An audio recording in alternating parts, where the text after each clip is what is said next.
Oke, halo semuanya. Perkenalkan nama aku Wildanti dengan NPM 24100100569, kelas TI Regular Banjarbaru, kelas 4B. Jadi di sini aku mau menyelesaikan tugasku yaitu ulangan akhir semester mata kuliah data mining. Mungkin kita langsung saja masuk ke pembahasannya. Oke, kita masuk dulu nih ke bagian Kaggle yaitu websitenya. Setelah itu masuk ke bagian Europe. Kita scroll paling bawah. Bagian Create Legacy, bagi kalian yang belum mendownload, di-download dulu. Dikarenakan aku sudah punya dari awal, jadi aku nggak perlu lagi mendownload. Oke, kita masuk ke bagian Google Colabs-nya. Oke, jadi sebelum masuk ke bagian coding, aku mau jelasin dulu nih secara singkat apa yang mau aku kerjakan di notebooks ini. Jadi di sini aku akan melakukan proses pengambilan dan eksplorasi awal terhadap dataset, yaitu dataset crop recommendation. Jadi mulai dari cara ambil datanya langsung dari Kaggle menggunakan API sampai proses membaca dan mengecek isi datanya menggunakan Pandas. Jadi tujuannya itu supaya aku punya gambaran yang jelas soal struktur data ini sebelum masuk ke tahap analisis dan pemodelan lebih lanjutnya nanti. Oke, aku akan jelasin satu persatu setiap sel yang ada, mulai dari fungsinya apa, kenapa aku pakai perintah itu, sampai hasil yang didapatkan di setiap langkahnya, gitu. Oke, dikarenakan aku sudah pernah mencoba awalnya, jadi kita akan restart dulu.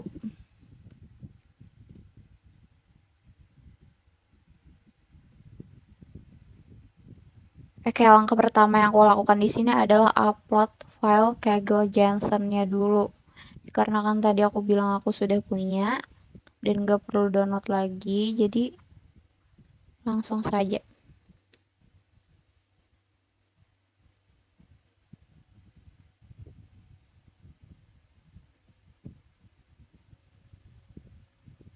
Jadi file ini tuh semacam kunci akses atau tekan dari akun Kaggle aku gitu, yang bisa aku dapatkan lewat halaman pengaturan akun di situs Kaggle-nya. Jadi fungsinya itu supaya Google Colab itu bisa terhubung dan mengenali kalau permintaan download dataset ini tuh benar-benar dari akun aku gitu, bukan dari akun orang lain. Oke, kita masuk ke bagian sel 2 yang dimana setelah tokennya siap diupload tadi, aku lanjut melakukan konfigurasi nih supaya file Kaggle Johnson-nya tadi bisa terbaca dengan benar nih oleh sistem. Yang dimana pertama tuh tadi aku bikin folder bernama Kaggle, lalu file token tadi aku pindahkan nih ke folder itu. Setelah itu tuh aku atur juga permissionnya menggunakan CH ini. C600 yang dimana supaya file ini tuh bisa diakses secara aman gitu. Tahap ini tuh penting karena remedialnya nggak diletakkan di lokasi yang tepat, jadi Kaggle app itu nggak akan bisa mengenali akun aku gitu.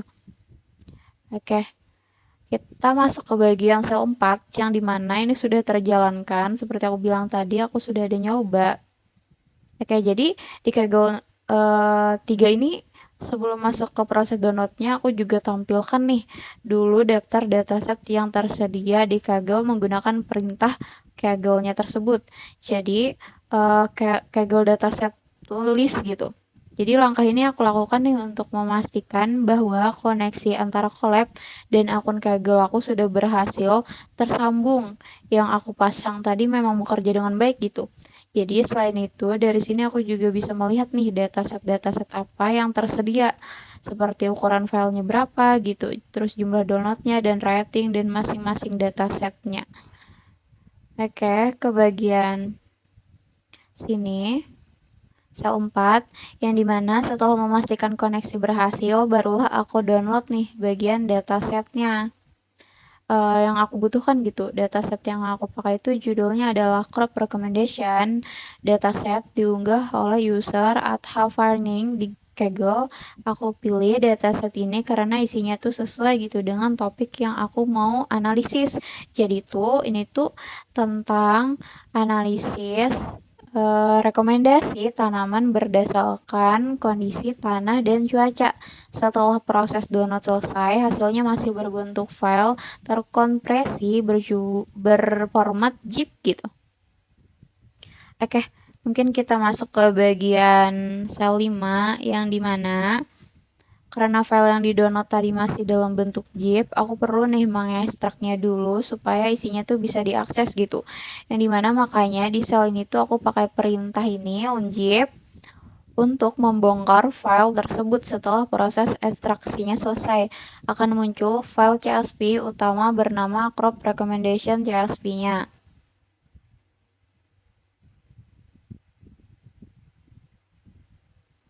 Jadi yang nantinya jadi bahan utama untuk proses pembacaan dan analisis data di langkah-langkah berikutnya gitu.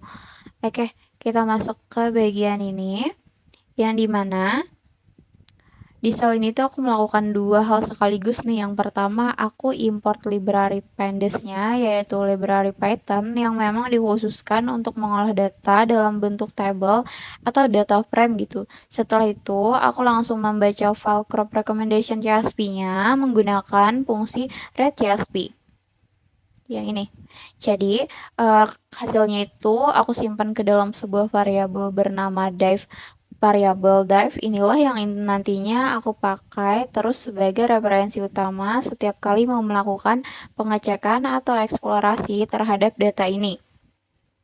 Oke, kita masuk ke bagian sel 7 yang dimana bagian sel 7 ini tuh supaya aku bisa dapat gambaran awal nih soal isi datanya. Aku tampilkan 10 baris pertama menggunakan fungsi hit 10. Dengan cara ini aku bisa langsung melihat kolom-kolom apa saja yang ada di dalam datasetku tadi. Jadi contohnya tuh seperti nilai masing-masing kolom tersebut gitu. Kayak sebelumnya aku masuk ke pengecekan yang lebih detail. Oke, di bagian sel 8 ini, selanjutnya aku cek ukuran dataset yang menggunakan dshift. Perintah ini tuh menghasilkan informasi jumlah baris dan jumlah kolom yang ada di dalam data. Jadi jumlah baris menggambarkan berapa banyak data tanaman yang tersedia, sementara jumlah kolom menunjukkan berapa banyak variabel atau atribut yang digunakan dalam dataset ini. Gitu. Selanjutnya, di bagian sini aku juga tampilkan nama-nama kolom yang ada di dataset ini menggunakan div kolom. Jadi, langkah ini aku lakukan supaya lebih jelas atribut apa aja yang digunakan di dalam datasetnya, yaitu ada N, P, K, yaitu temperatur, humidity, pH, rainfall juga, dan tabel, yang masing-masing mewakili kandungan unsur hara, kondisi lingkungan, serta jenis tanamannya. Jadi, ini tuh sangat berfungsi gitu. Bagian ini aku juga perlu tahu nih di bagian sel 10 ini kayak tipe data dari setiap kolomnya, makanya aku gunakan dev types. Informasi ini penting supaya aku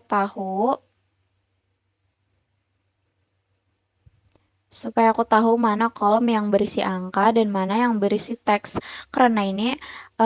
Karena hal ini akan mempengaruhi proses analisis selanjutnya. Dari hasilnya terlihat bahwa sebagian besar kolom di dataset ini tuh bertipe numerik. Jadi, karena memang isinya adalah nilai pengukuran kondisi tanah dan lingkungan. Oke, bagian langkah berikutnya, di bagian sel 11 ini aku cek nih apakah ada data yang kosong atau hilang di dalam dataset ini. Jadi menggunakan perintah df is 0, terus sum juga. Jadi pengecekan ini tuh penting dilakukan supaya aku yakin data yang aku analisis ini tuh benar-benar lengkap dan tidak menimbulkan masalah di tahap berikutnya nanti. Dari hasil pengecekan, ternyata semua kolom itu menunjukkan nilai 0, yang artinya dataset ini tuh bersih dan tidak memiliki missing value sama sekali gitu. Oke, kita masuk ke bagian sel terakhir yang dimana ini tuh sebagai pelengkap dari proses eksplorasi ini. Aku jalankan juga DFI info untuk melihat ringkasan umum dataset secara sekaligus, mulai dari jumlah barisnya, terus tipe data tiap kolomnya, sampai jumlah data yang terisi penuh pada setiap kolomnya.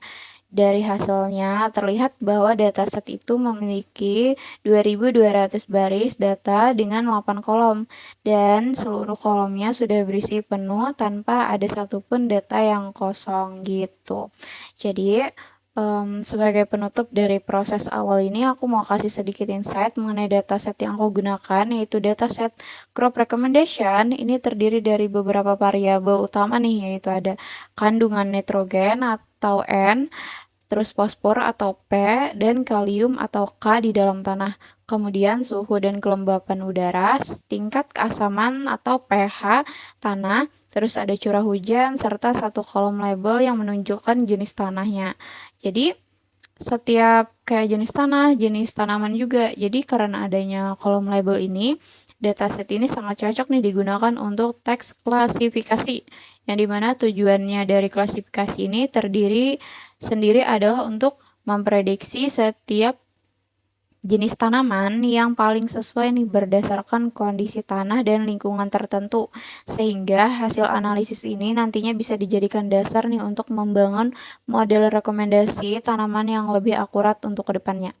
Jadi, sampai di sini, seluruh proses eksplorasi awal terhadap dataset crop recommendation sudah selesai aku lakukan nih.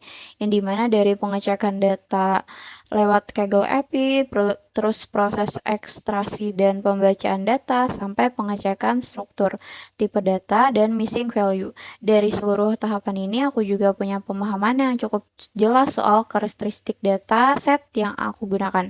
Misalnya, membangun model klasifikasi untuk memprediksi jenis tanaman yang sesuai berdasarkan kondisi lingkungan tertentu gitu. Nah, mungkin itu saja penjelasan dari aku. Sekian, terima kasih sudah menyimak.